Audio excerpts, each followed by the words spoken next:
A very good evening to you. Welcome to this Thursday edition of the Watchdog. Following two landmark but completely different judgments on cases involving the current and the immediate past president, on the Watchdog tonight we bring you a roundtable discussion on how it may all weigh in on the national psyche. This morning, the Constitutional Court has ruled that President Cyril Ramaphosa did not deliberately mislead Parliament on the 500,000 rand Bosasa donation.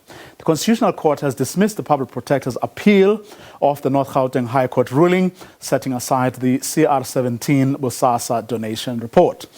Justice Chris Jafta, delivering the judgment, says the Public Protector, Advocate Busiwe Mkhwebane, got the facts wrong. The Public Protector was wrong to change the code. She could not have conceivably thought that willfully could mean inadvertently. These words are mutually exclusive. What she did went beyond the parameters of interpretation, but the finding itself is framed in terms that are concerning. The President could not inadvertently and deliberately mislead Parliament, because these two words cannot apply at the same time. It is either one or the other.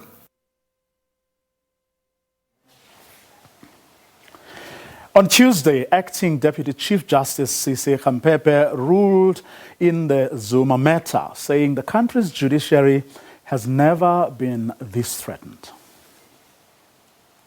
Never before has the authority and legitimacy of the Constitutional Court been subjected to the kinds of attacks that Mr. Zuma has elected to launch against it and its members. Never before has the judicial process been so threatened. In a show of force today, former President Jacob Zuma's supporters descended on his hometown of Nkandla. Among them, Amabutho, Zulu regiments led by Inkosi Zuma of the Zuma clan. And outside the Durban City Hall, supporters made their own assessment of the judgment. You cannot have a man being sent to jail because of a majority decision. Because let me tell you what is a majority. A majority is a choice of many people. And therefore, you cannot tell me that a majority is a rule of law. Because if the judges were using law, all of them having been educated through law, they should come to a same conclusion. There shouldn't be a minority or majority decision.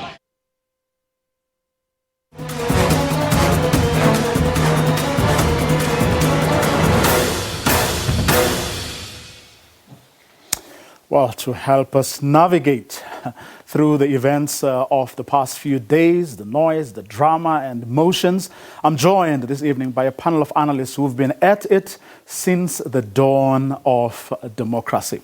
Let's welcome Nomboniso Agasa, Gogo Obremachiki, Professor Lesiba Tefu, as well as Professor Stephen Friedman. Good evening to all four of you, and thank you so much for agreeing to come on the program this evening. I'm going to start with you, actually, Gogo Machiki. You tweeted the day before yesterday, saying, and I quote, "There are 4 storms coming. Nkandla, conflict in the ANC, conflict in the Zulu Royal House, the hunger of poor South Africans." I'm going to stick to the top 2. Why did you feel that the Nkandla was a storm coming our way? Well, right at the end of the tweet, I say the storms are avoidable. They are not inevitable. And by that, I mean, firstly, whether the storms do materialize will depend on the choices that are made by the protagonists and others, and whether such choices feed into a climate that may cause instability to occur. Secondly, it depends on whether the levels of support we assume former President Zuma has will materialize or not. If indeed we are not exaggerating the levels of support President Jacob Zuma has, there is enough room for a tragedy to happen when his supporters try to defend him and prevent the arrest from happening. We heard this afternoon some of his supporters say, even if he himself wants to present himself for arrest, they are not going to allow him.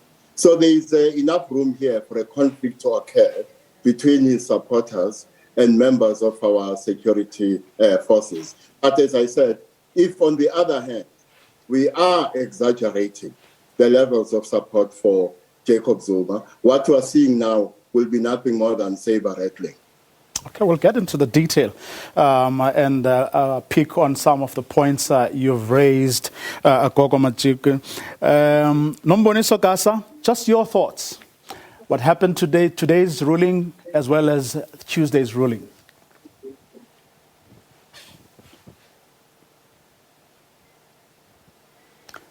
Nomboniso Gasa, can you hear me?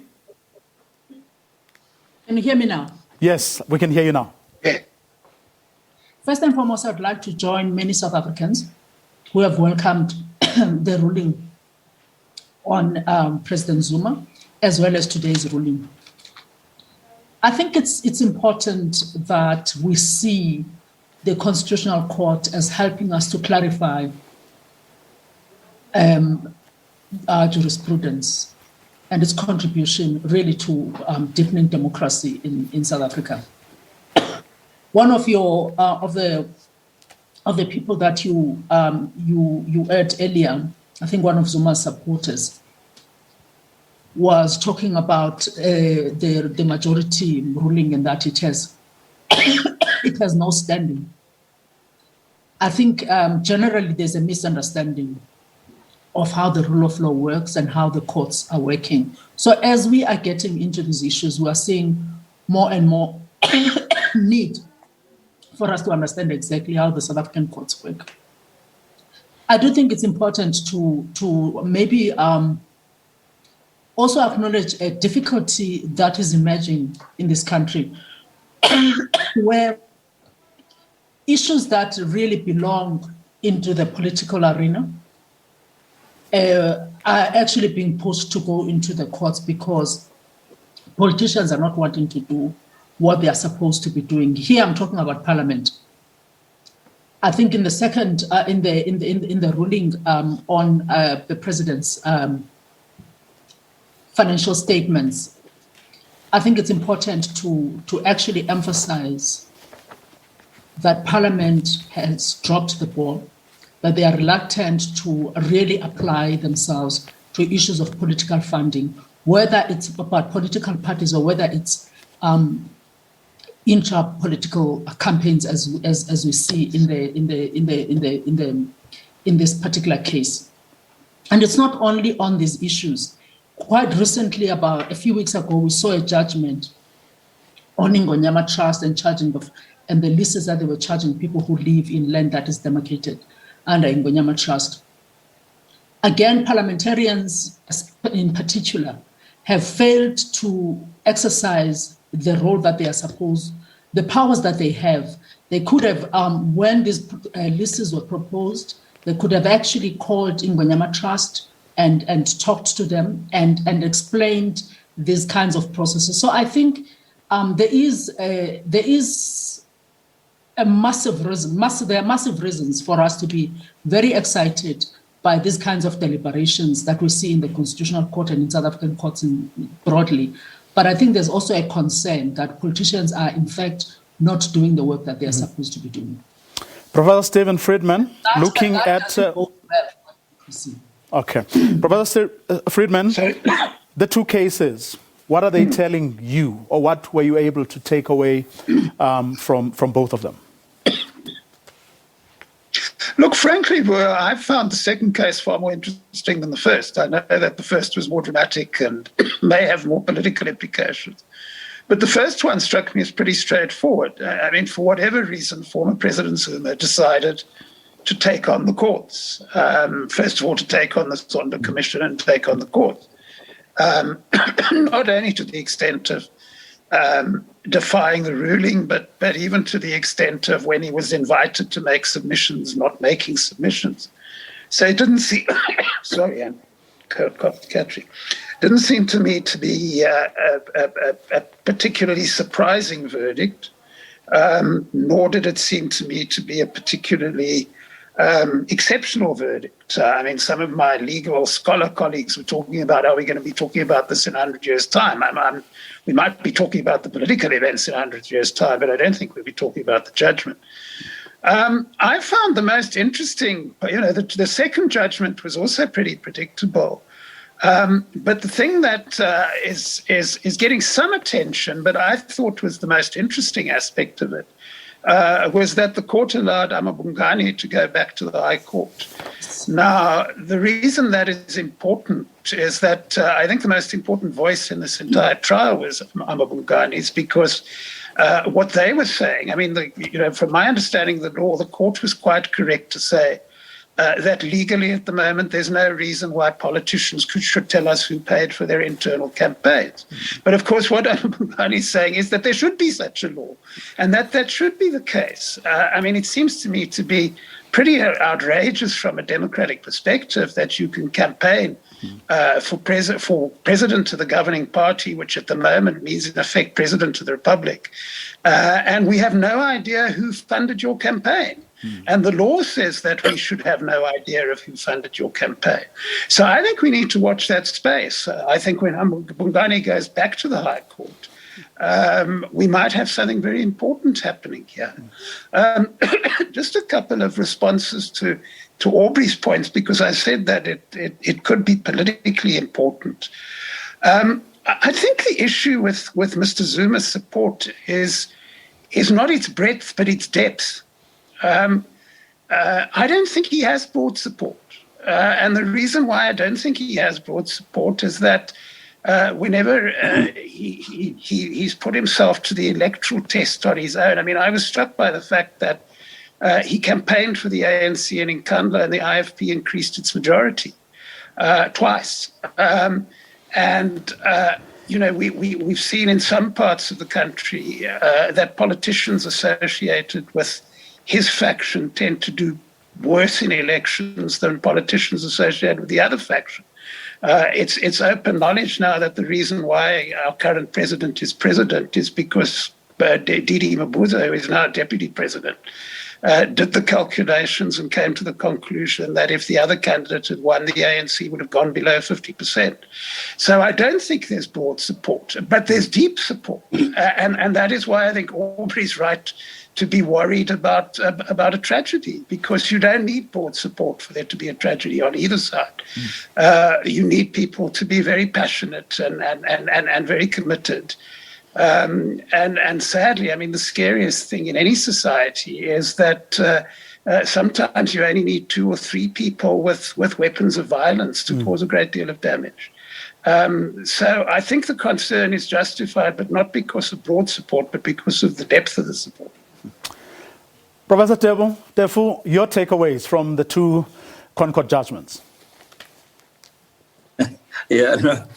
I don't know where to start. Safe to say, I'm just happy with the lineup that we seldom are together, especially in this forum. But the judgments, Vuyo, I think colleagues have said what they have said. I'm one of those who embraced the first one, Jacob Zuma. It's a pity a man who has given so much to his country succumbed to the god of money late in his life. But let's not take away the little contribution he made, and at the same time concede that what he did is not necessarily peculiar to him.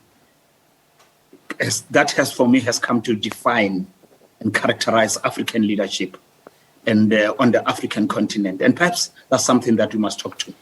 The second point I want to allude to was raised by Nombodiso. Until we change the Electoral Act, Ceci, we'll continue to have the caliber of the people we have in Parliament. accountable to the party hacks and not to the electorate. For if the people were elected by the electorate, they would be accountable to them. And men and women of character, men and women of substance would be at least gracing that holy building. Two, let's get to Jacob Zuma's support base. Human beings follow power where it goes. Jacob Zuma's back is no longer has the goodies. He no longer has anything to offer. Yes, dynamism comes in small packages. Let's not underestimate, however small the people may be. They might cause sufficient traction that can take us a few months or a few years backward. We want to move forward. We don't want to be beholden to the past, but don't underestimate the support that he still has. And some people are quiet for a number of reasons. They might be wanting to come on board to support him.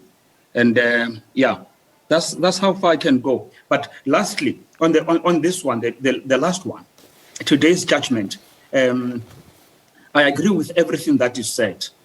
But surely, listen to Muhweng of yesterday, who said, when people give you money and you are running for office, and not 10 rand, a million or a billion, surely they could be, right, capturing you in advance. What am I saying?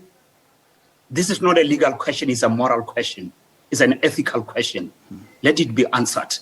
We cannot condone it to the extent that only tomorrow we come back to say we ought to have confronted the matter. This is an opportune moment for the country to deal with this question, that let it be open to all and sundry to know exactly who's funding who. Okay. Now, all of you have raised quite a number of very important issues I wanted us to get into this evening. I'm going to start with you, Gogo Machiku. Looking at what was happening today outside the Durban City Hall, looking at the show of force at Nkandla, do you get a sense, to use a word that you use, that perhaps we are exaggerating the former president's support, or is it too early to say anything or to make up our minds about what that support could translate into? Well, Vuyo, ask me Saturday evening or ask me Sunday morning. I'll give you a better answer than the one I'm about to give you. 2 nights ago, the day of the Concord judgment on Jacob Zuma, I got reports that in some hostels in KZN and Gauteng, there were meetings. There is no prize for guessing what the meetings are about. Yesterday, I got even more reports that some of the people who were going to Nkandla to defend the former president were brandishing automatic rifles. And that is why, at the end of the day, it doesn't matter whether you are talking about 3 supporters or 1 million supporters. Either way, there is enough room for a tragedy to occur. Whether a tragedy will occur because Zuma has enough support or not, ask me on Sunday in the morning or Saturday in the evening. But I need to say something about the 2 judgments. Now, if you start with today's judgment, what concerns me was not in front of the court. The question for me is this. Those who donated so much money to the CR17 campaign, what were they buying? It is not unreasonable to surmise that what they were buying is some kind of influence, especially since we know that when money talks, politicians mumble. And there is a lot of policy mumbling that may occur as a result of the nature of support during a campaign a politician may have received. So for me, the question is, what were they buying when they donated so much money to the CR17 campaign? Because worldwide, there is always a concern that a distortion of public policy may occur because of private interests being able to fund political parties, political campaigns, and individual politicians. When it comes to the Zuma judgment of the Concord the day before yesterday, I must say that, first of all, if it isn't, it should be common cause that it is problematic that former President Zuma did not avail himself for an appearance at the commission, that he defied, in the end, a constitutional court order. That, in my view, is not acceptable. Added to that, he has been making statements in his letters which effectively suggest that the judiciary has enjoined itself to a political conspiracy against him. No evidence outside the four corners of those letters have been accused by him. That notwithstanding, I have a problem with the commission and the Concord and the main judgment. The commission much earlier misdirects itself by not sending the Zuma matter to the MPA. As a result of that misdirection, the matter ends up in the Constitutional Court, a Constitutional Court which itself misdirects itself. Because by hearing the matter and therefore arriving at the judgment it did day before yesterday, this citizen, Jacob Zuma, is robbed of the opportunity, a right, to appeal this judgment. Secondly, what happens here is that the court argues that Jacob Zuma is equal before, we are all equal before the law. But if you listen to the language of the judgment, there is a suggestion that some of the content was informed by his status as a former president of the Republic. That should never arise if indeed we are equal before the law. And thirdly, parts of the judgment use language that I found intemperate, maybe even unjudicial. And it suggests to me that because of his conduct, that is Mr. Jacob Zuma, and some of the statements he has been making, then the court starts behaving like an individual whose feelings are hurt. Those are some of the problems I myself have. But as I said, if it isn't, it should be common cause that some of the conduct of the former president is problematic. Now, in your opening words, Nomboni Sokasa, you said you welcome that judgment, Tuesday's judgment, that is, well, of course, as well as today's. But I'm keen to find out from you whether, because a lot of people hailed that judgment as that it was morally sound, it touched all the important things that needed that this case threw up. Just your thoughts of what Aubrey has just said.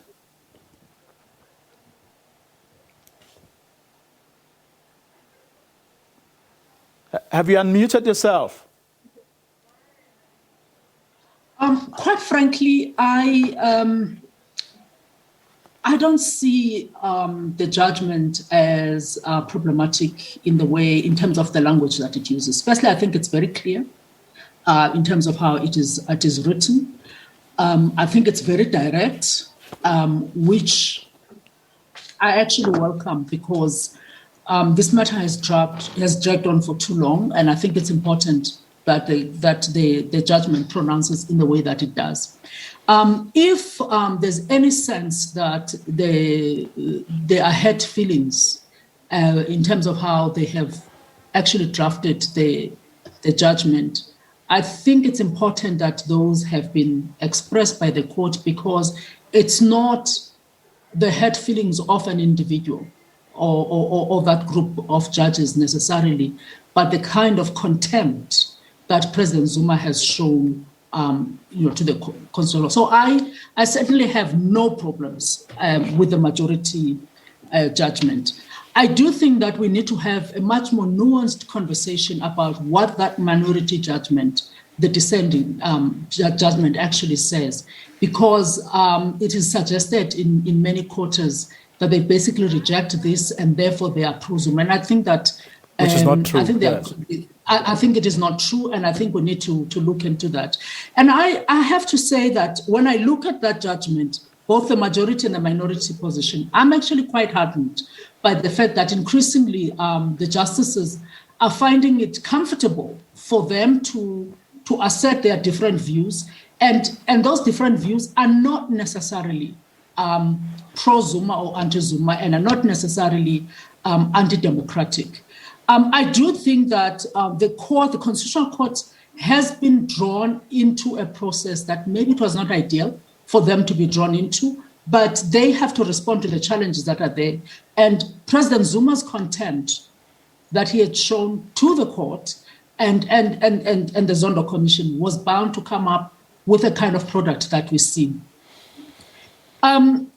Most importantly, I would like to talk about what now. Stephen said that, we are going to be in 20 years' time or whatever, we're going to be discussing the political events and not necessarily the judgment. And I agree to some extent, but I do think that we are also going to be talking about how President Zuma has behaved in the same way that we are still talking about how he behaved in the early 2000s, in the mid-2000s. During his rape trial, we saw incredible images and performance of abuse towards the woman who had accused him of rape, but also the women who were protesting outside. And not once did President Zuma say, "Do not do this, not in my name." So I do think that we are also seeing another opportunity where he could say that, listen, I have problems with this ruling, and this is how I'm looking at it. But all these threats to the Constitutional Court, to the South African democracy in general, should not be done in my name. That is what a leader who is interested in society beyond himself ought to be behaving.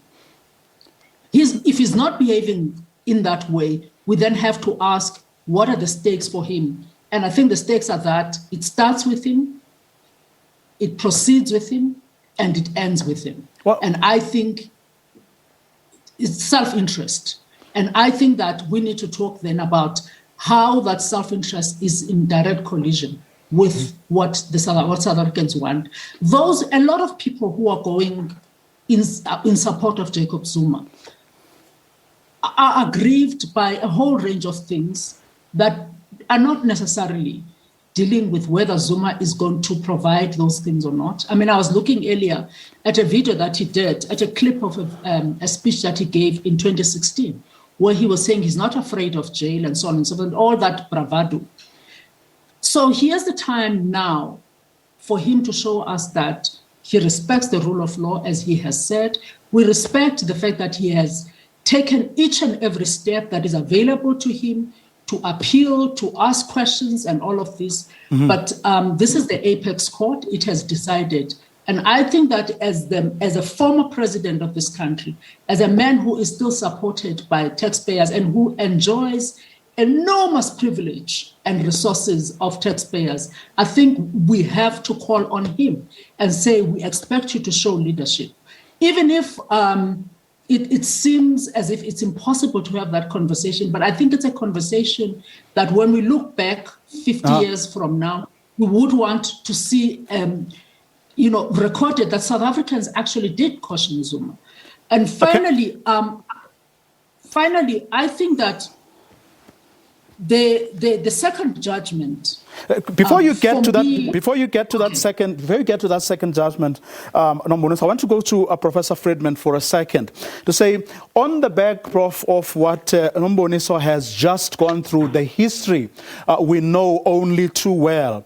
On the back of a statement that was released around midnight that denounced the judgment, Tuesday's judgment. On the back of what Judge Khampepe said or suggested in the judgment, that Jacob Zuma actually went too far. He actually pushed the ConCourt. Do you see him retreating? No, absolutely not. And I think, I do want to say something about this view that the court was emotional. Quite frankly, if I was accused, as the court was by him in effect, of being on the take to various interests and involved in a conspiracy by a former head of state who didn't, as Aubrey has pointed out, didn't adduce a single piece of evidence in support, I'd be pretty angry too, and I think I'd be right to be angry. I don't think anger is always a bad thing. So to me, of course he's not going to retract. He clearly has embarked, and it would be interesting to debate on why he's done it. He's embarked on a course of action in which he's in effect saying constitutional democracy is imposed on us by whites. What these people are doing is implementing constitutional democracy. They also happen to be on the take, and they are the enemy. And once you've said that, there isn't terribly much room for retreat. So in that sense, to get back to one of the issues, I absolutely agree with the view that the minority judgments are not people. The minority judgments are to be taken as seriously as the majority judgments. But in a sense, I think that where, on a practical political level, the minority judgment in the Zuma case, which wanted a sentence in which he would be expected to appear before the Zondo Commission, was in a sense futile, because there was no way he was ever going to appear before the Zondo Commission. So in effect, what he's done is he's drawn a line in the sand. He said, "This is about constitutional democracy. If you are an authentic African, or if you're an authentic member of the Zulu nation, you reject that." And as I indicated earlier, whatever room there may be for tragedy in there, I fully share Aubrey's misgivings. I think the evidence is overwhelming that the vast majority of South Africans disagree with him. That the vast majority of South Africans have all sorts of very valid, when Aubrey talks about hunger as one of the four issues, that is palpably true. People are not happy, people are battling. But I don't think there's a huge amount of people out there who think that the courts have no right to hold Mr. Zuma to account. Okay, we're going to take a quick ad break. This conversation continues after this short ad break. What we're talking about this evening is the two landmark but completely different judgments of the Constitutional Court involving the current and immediate past presidents of the country. And this roundtable is weighing in on the issues that both cases have actually thrown out.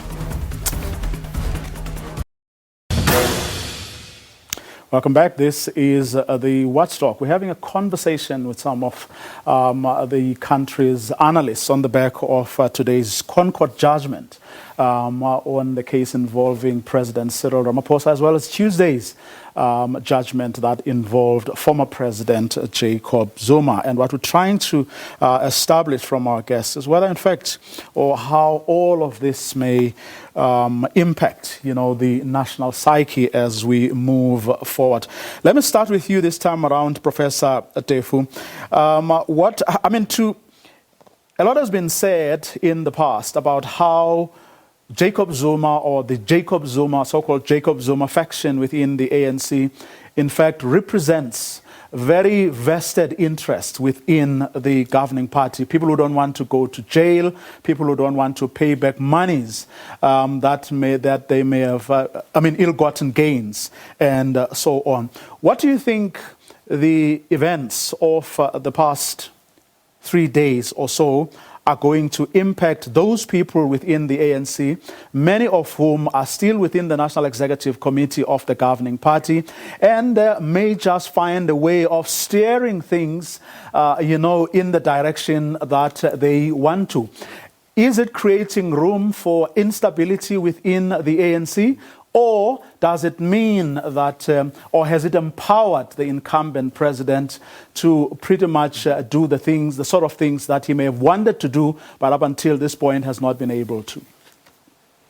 You see, it's far too easy and too cheap to bifurcate this the issue, RETAs vis Cyril. I don't see it that much that way. To some extent, I can even say President Ramaphosa is disempowered in the sense that every time you listen to the proceeding at the Zondo Commission, he gets weaker and weaker based on those closest to him who are failing him. Look at in the past 5 days, those who are supposed to be the most reliable lieutenants of his. And what does that do? It empowers the opposition, in quotes, in that Ace and them would say, lo and behold, how is he going to deal with that? Okay, but I'm more interested in the first part of your question, or your preamble, namely the significance of the judgment, especially the one relating to Jacob Zuma. Mm-hmm. One day, you and I, or perhaps others, will look back and say, that was the watershed moment.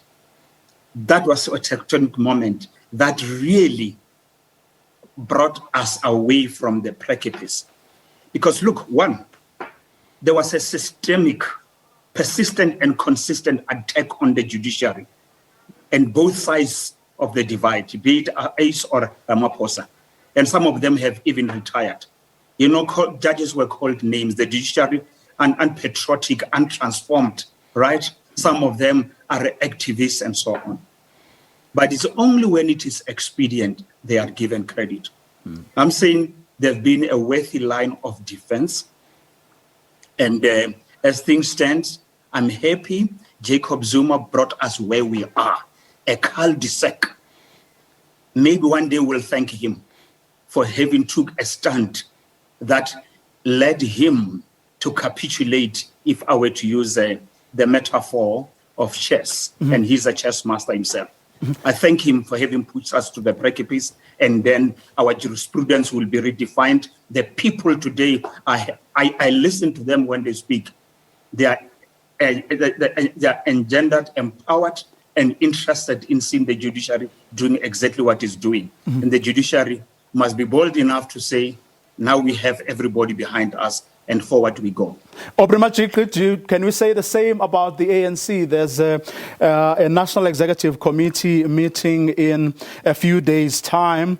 Does today's judgment in any way embolden President Cyril Ramaphosa so that when he walks into that meeting, well, figuratively, of course, these things are done online these days, but has it emboldened him? Does it give him an advantage that he perhaps didn't have before this morning's Constitutional Court ruling?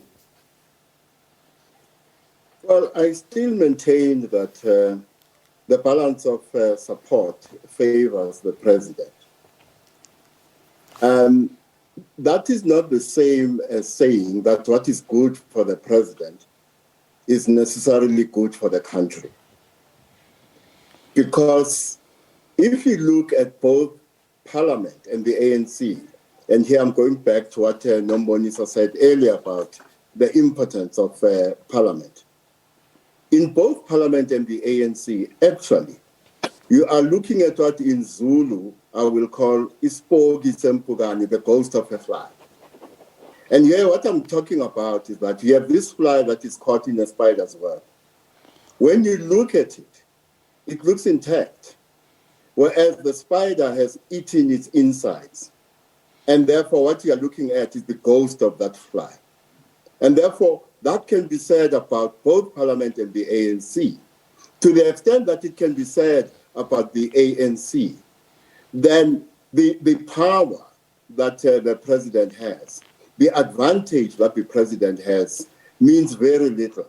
Because in addition to what I'm saying, that advantage coincides with the fact that the ANC has never been more unpopular. Now, Maurice Okasa, I mean, when business people who spoke out against the 9 wasted years, to use that phrase, said they were supporting Cyril Ramaphosa because they were confident he's going to steer the country in a recognizable direction. And I think it goes without saying that those who then contributed to the CR17 campaign were in pursuit of that objective and perhaps a lot more. How do you see it turning out beyond this point? Well, I think first and foremost, if all campaign statements and were to be opened, I think we might find quite an overlap.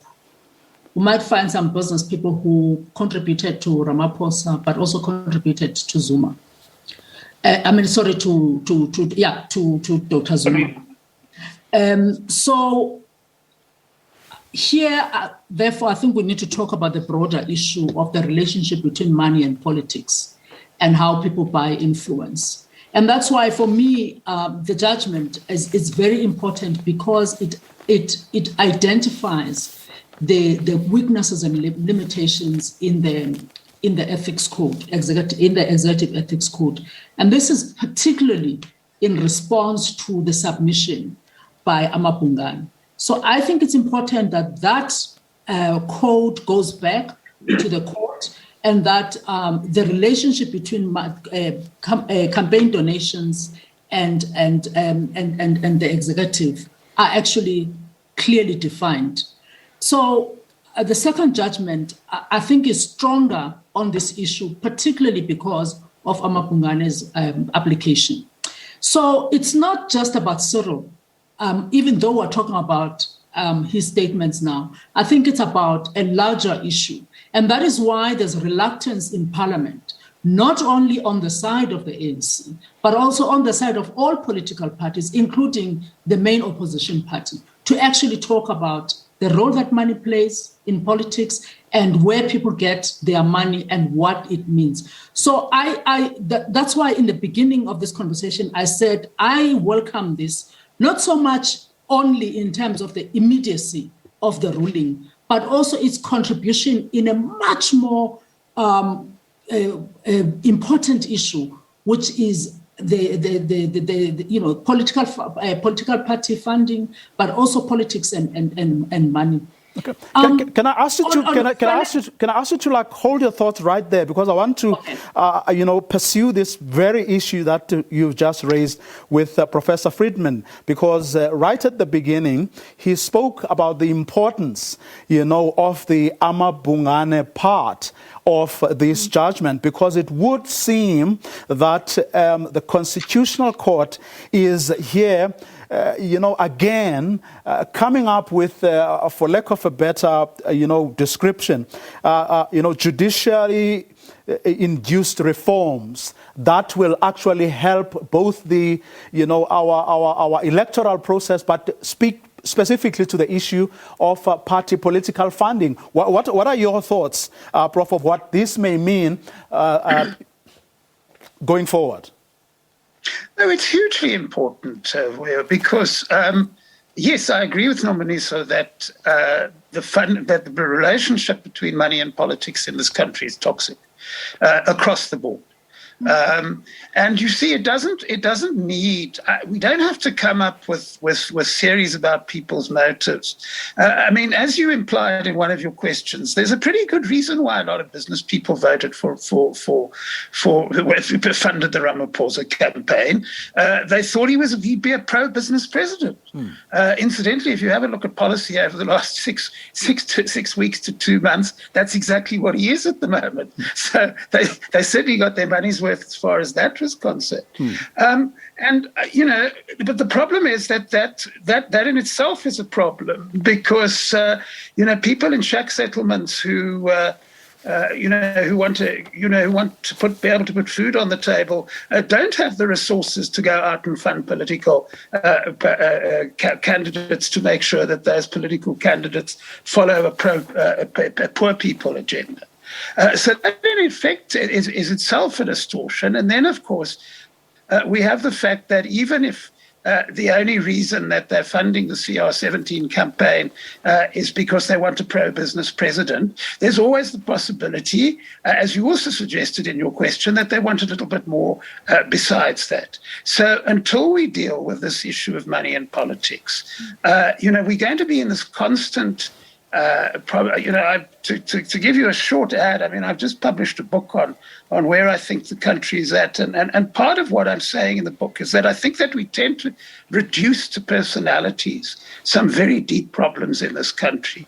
The reason we have corruption in this country, okay, we might have had a bit of it anyway, but the chief reason we have corruption in this country is because of the economic exclusion Aubrey was talking about earlier on. Because if you're a young, ambitious black person in this country, it's not very easy. You don't believe what they tell you in the textbooks. You can't just put on your suit and go into a corporate office and make it. So there are all sorts of barriers. There are all sorts of continual racial barriers. And people are ambitious and people want to get into the middle class. And if you can't get into the middle class through the market route, then you'll try and get into the middle class through the political route.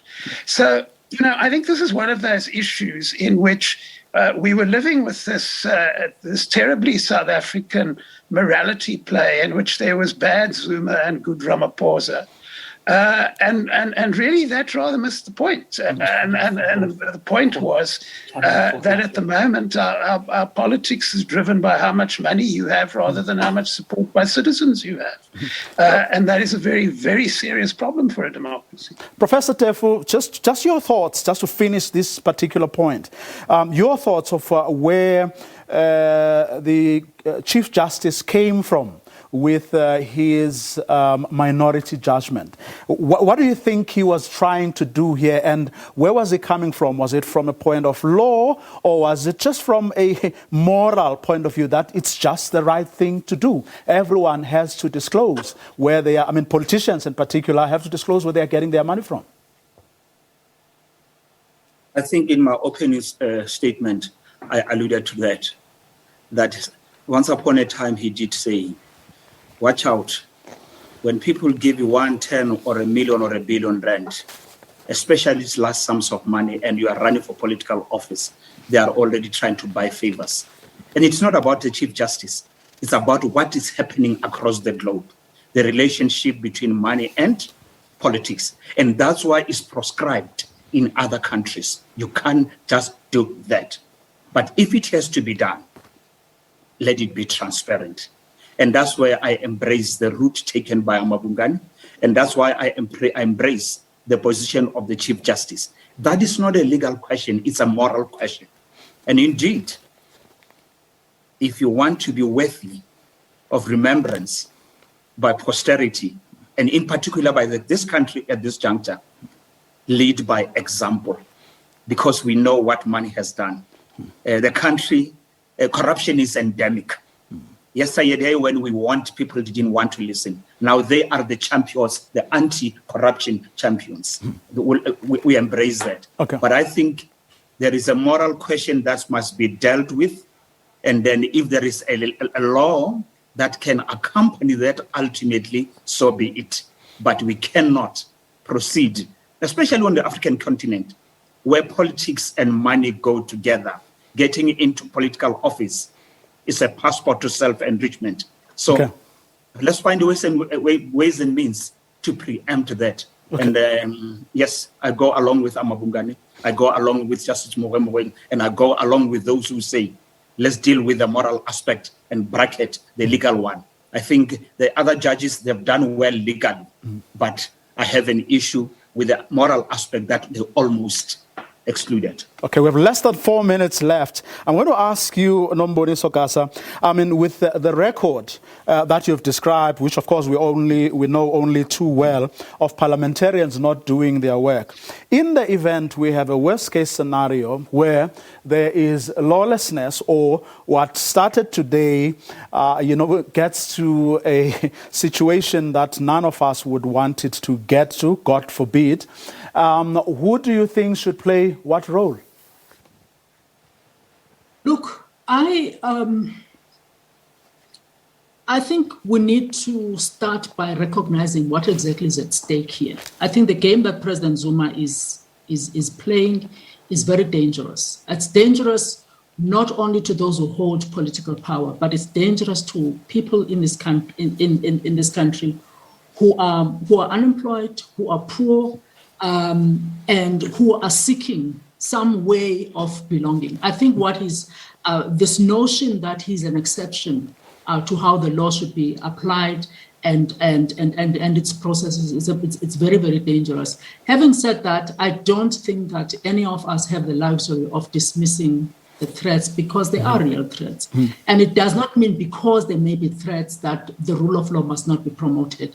So I think that it's going to go, it has to go beyond just the immediate players, that is President Zuma and those who hold office today. Okay. I do think that people of moral conscience, people of leadership in different areas of society also need to come out and support this ruling, but also appeal to President Zuma to actually show some kind of self-restraint and also to put the country that he says he loves. Obrimajikli, what does a Cyril Ramaphosa do in spite of perhaps having secured a victory which was important for him today? But how does he not become triumphalist and do the right thing and make sure that he nudges everyone to do the right thing? And both, I'm saying here, both within and outside the ANC.